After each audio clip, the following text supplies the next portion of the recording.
નમસ્તે મિત્રો, શ્રી શિવાય નમસ્તુભ્યમ. હું ખત્રી કવિતા આજે તમારી માટે લઈને આવી રહી છું ગરમા ગરમ ખીચું.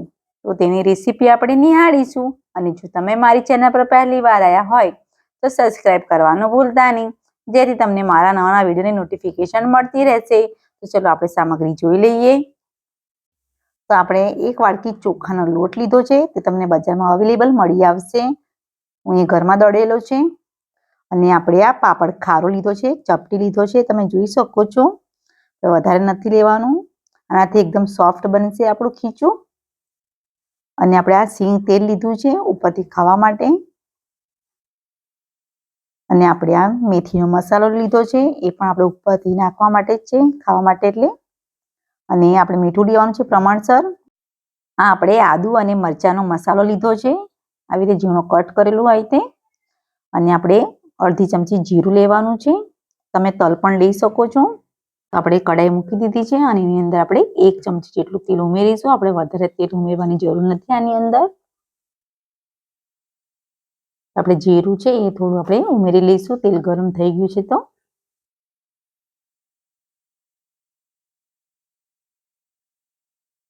આપણું સરસ જીરું થઈ ગયું છે.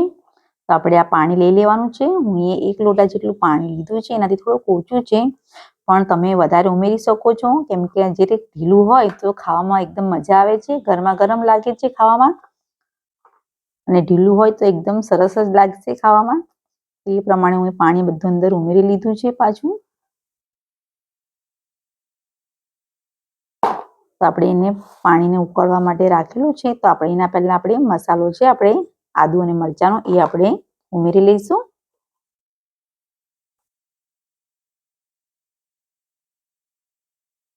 તો આપણે કમ્પ્લીટ એને ઉકળવા દેવાનું છે. તો આપણે મીઠું છે એ પણ આપણે અંદર ઉમેરી લઈશું પ્રમાણસર.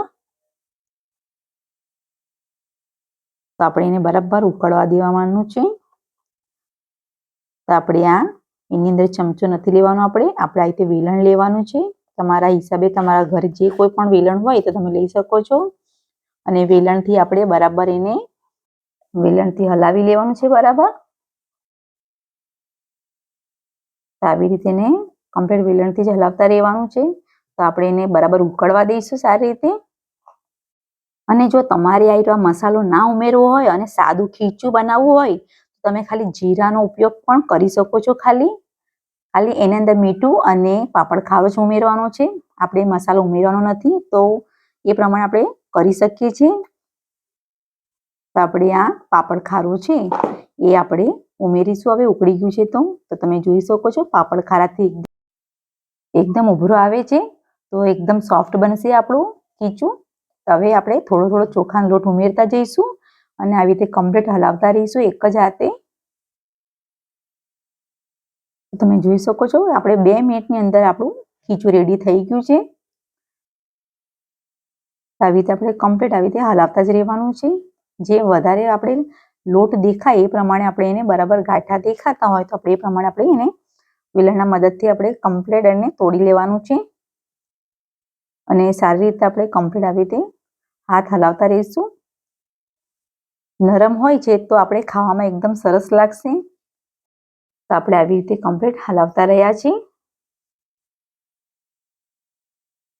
તમે જોઈ શકો છો હવે નીચે ચોટતું પણ નથી, આપણું એકદમ કમ્પ્લીટ રીતે આપણું થઈ ગયું છે.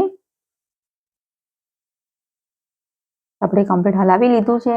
તો આપણે વધારે નહીં, આપણે 5 મિનિટ માટે આપણે એને ઢાંકી દેવાનું છે. તો આપણે બધું અંદરથી આપણે બરાબર વેલણથી કાઢી લેવાનું છે આવી રીતે.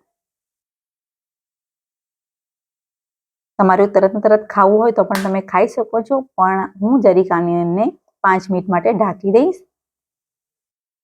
તો 5 મિનિટ થઈ ગઈ છે. તો હવે આપણે કાઢી લઈશું ખાવા માટે ગરમા ગરમ ખીચું.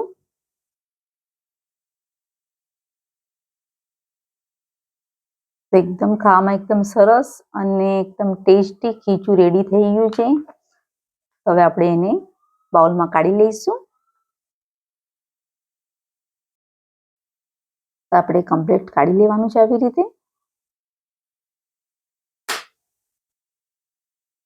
તો આપણે એની અંદર ઉપરથી થોડો મસાલો ઉમેરી લઈશું મેથીનો.